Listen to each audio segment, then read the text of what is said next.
Okay. Hi sir, good morning po.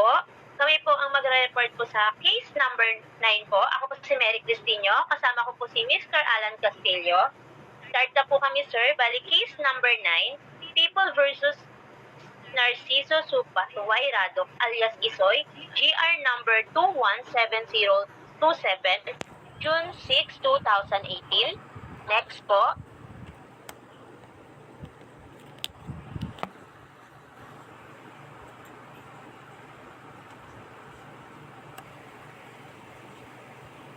Facts: Narciso Supa Tuwayrado alias Isoy was charged with 2 counts related to violation of Comprehensive Dangerous Drugs Act of 2002 RA 9165.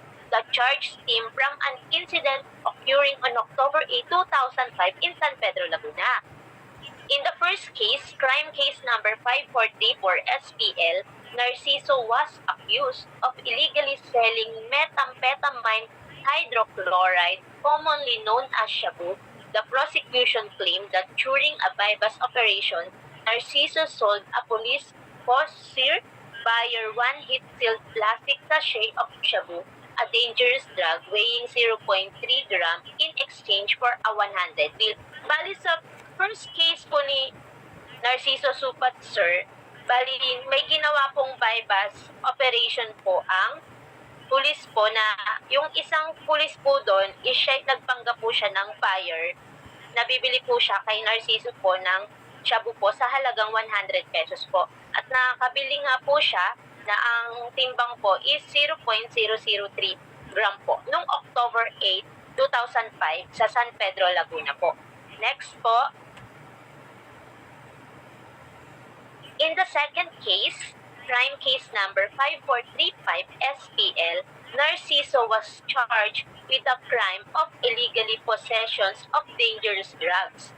That on or about October 8, 2005, in the municipality of San Pedro, province of Laguna, Philippines, and within the jurisdictions of his honorable court, the said accused without authority of the law did then and there willfully, unlawfully, and feloniously have in his possessions, custody, and control 2 small heat-sealed transparent plastic sachets containing methamphetamine hydrochloride, commonly known as shabu, a dangerous drug with a total weight of 0.71 gram po.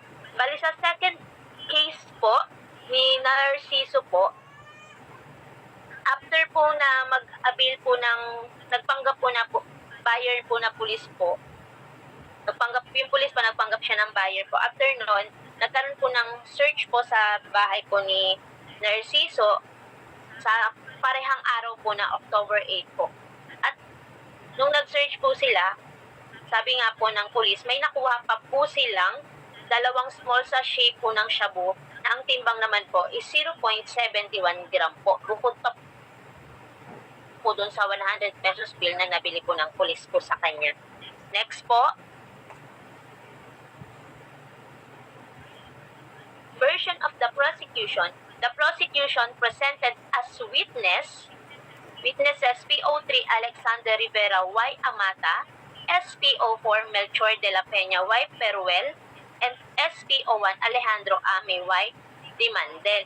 Bali, noong October 8, 2005, sir, meron pong pumunta pong isang civilian informant and isang barangay tanod po sa municipal police station po at nireport po nila sa mga pulis po na to, na mga witness na pulis po na to, na may ginagawa nga pong illegal po si Supat po at siya po ay nagbebenta nga po siya ng shabu po. Tapos yun po, nag-contact po agad po sila nag-buo po agad po sila ng team po, ng bypass team po, para po ano po, kung totoo po talaga yung sinumbong po sa kanila nung civilian informant at barangay tanod po. Tapos yan pumunta, nagpanggap po si PO3 Rivera po. Siya po yung nagpanggap po na buyer po.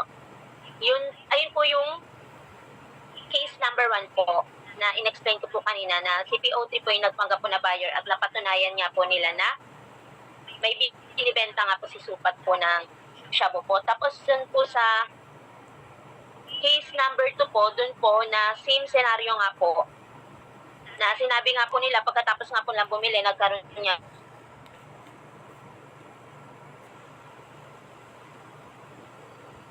po sila ng search warrant po na pagpunta po nila dun sa bahay ni Supat po, yan may nakapa pong 2 sachet po ng shabu at may bukod po sa shabu, may buy-bus money pa po silang nakuha po kay Supat po.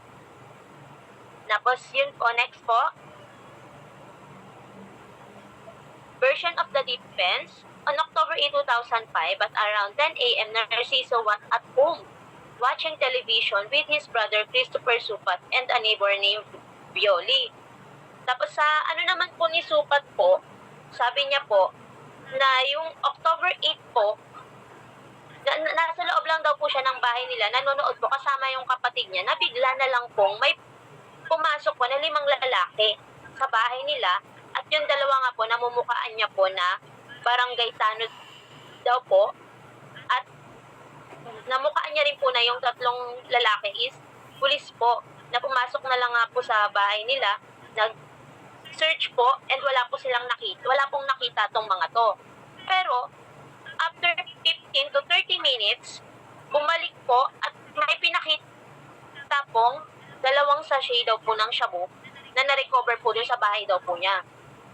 Tapos sa second defense naman po, presented the testimony of Kurt Pilacan, who was 12 years old when the incident happened po. Sabi po ni Kurt Pilacan po, na nung around 1 p.m. naman daw po, habang nanonood po siya ng TV, may narinig na lang daw po siyang putok ng baril at 5 lalaki po na pumasok po sa bahay po ni Supat. At bigla na lang nga daw pong pinusasan daw po si Supat po at nag-search po sa bahay. Ang nakita lang daw po sa bahay is cellphone at mga alahas po. At umalis na po ng bahay, pero pagbalik nga po ng bahay, may dala na lang daw pong pinakitang shabu po yung mga pulis na po na to. Kuya Alan, ikaw na po. Okay.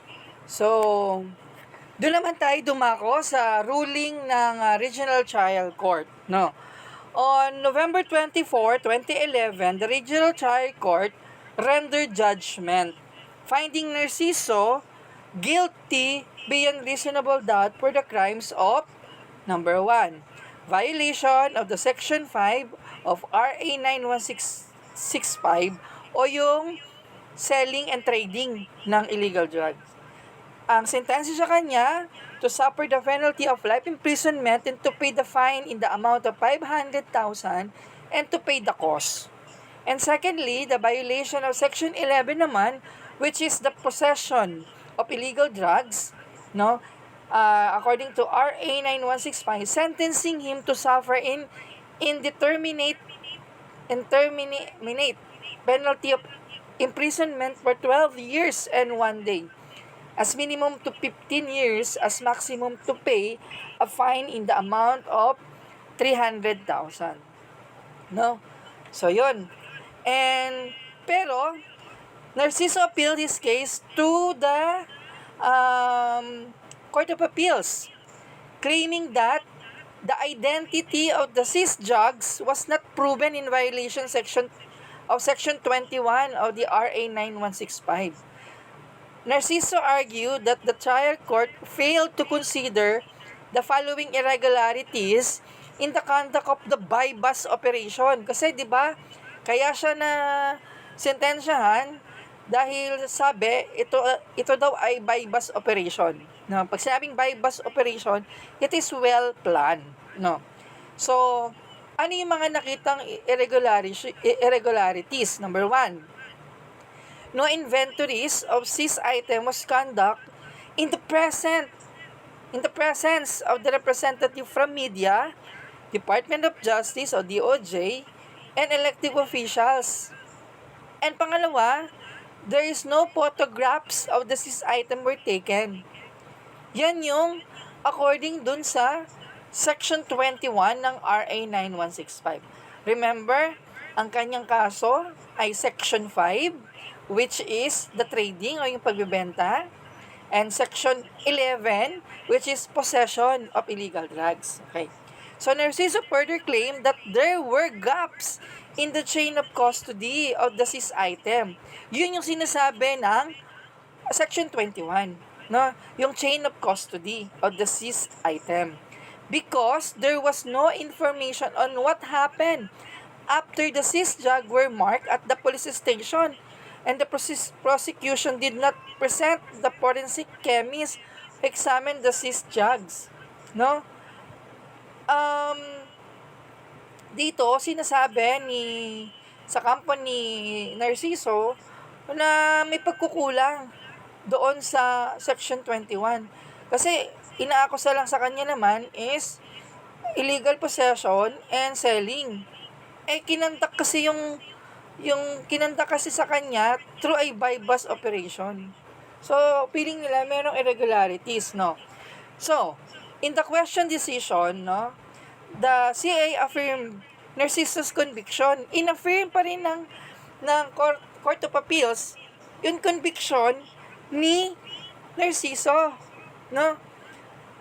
The CA held that contrary to Narciso's claim, the prosecution was able to prove the corpus delicti. Ibig sabihin ng corpus delicti, present yung ebidensya, solid yung ebidensya, nandoon yung ebidensya. Yun yung ibig sabihin ng corpus delicti of the crime charge and all the other elements of illegal sales and illegal possession of drugs. Kasi yun naman ang sinasabi na siya ay nagbebenta at siya ay merong itinatago o may possession siyang droga. So, the CA found that the chain of custody of the seized drugs from the time were recovered from Narciso until they were presented in the court for verification was preserved. Nakita ng Court of Appeals na buo pa rin, no, yung mga ebidensya, no? At yun naman ay preserve at i-present sa korte. Kaya nga convicted si Narciso. Now, whether or not Narciso's guilt for violation of Section 5 and 11 was proven beyond reasonable doubt. Kasi nga, may ebidensya. Yun yung sinasabi ng korte, no, ng RTC.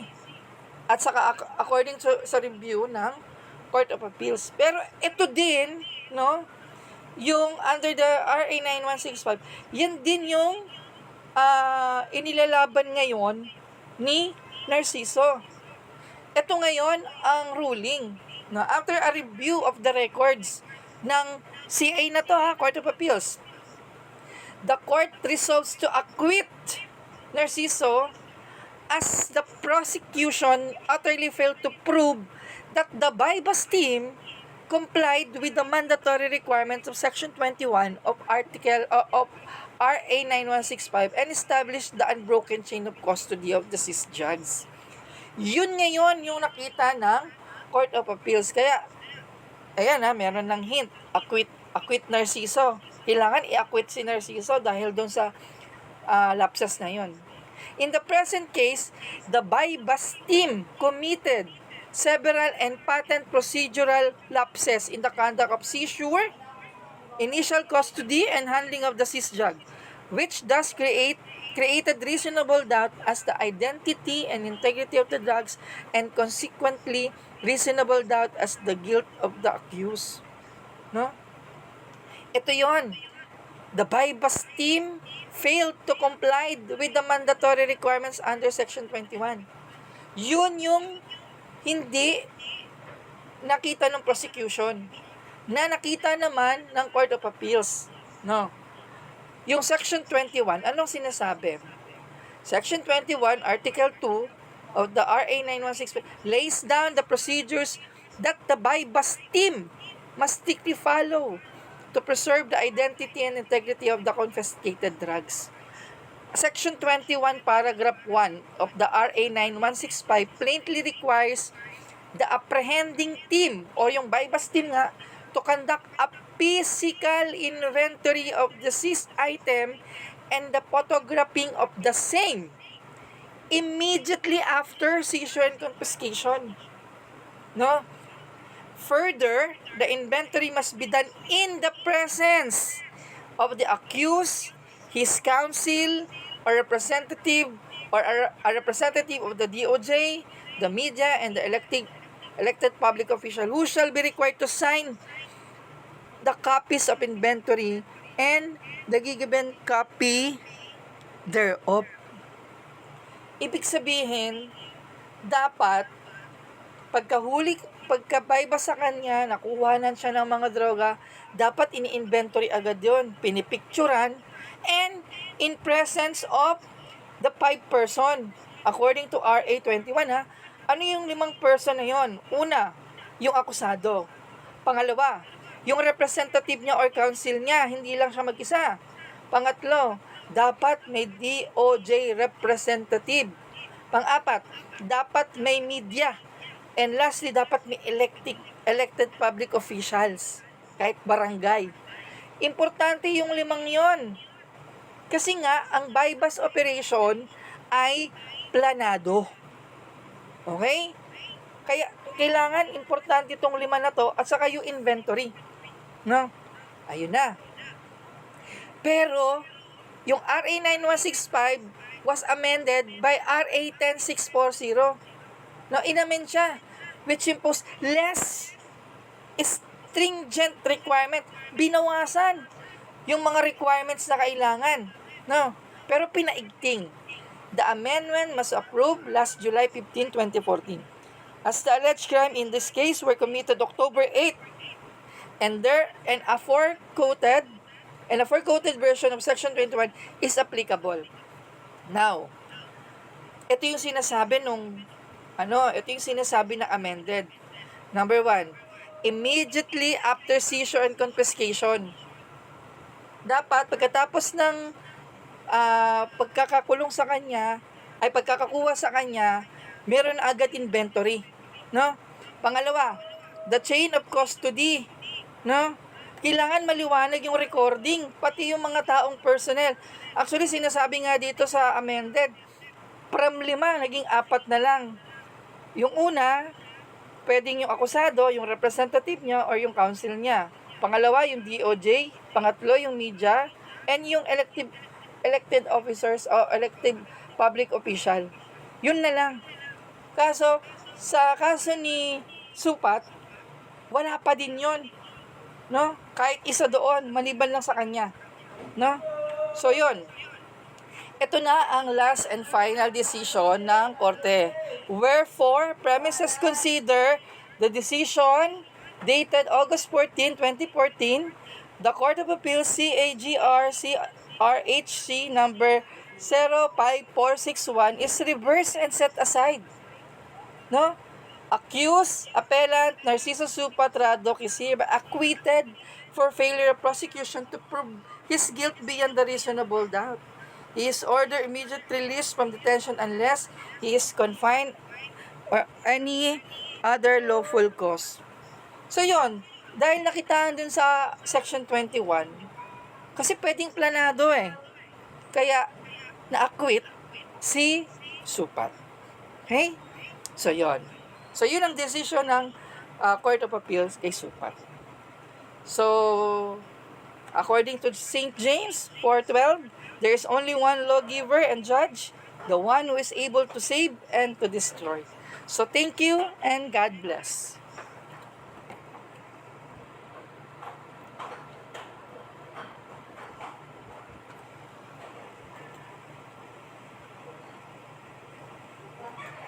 Recording stopped.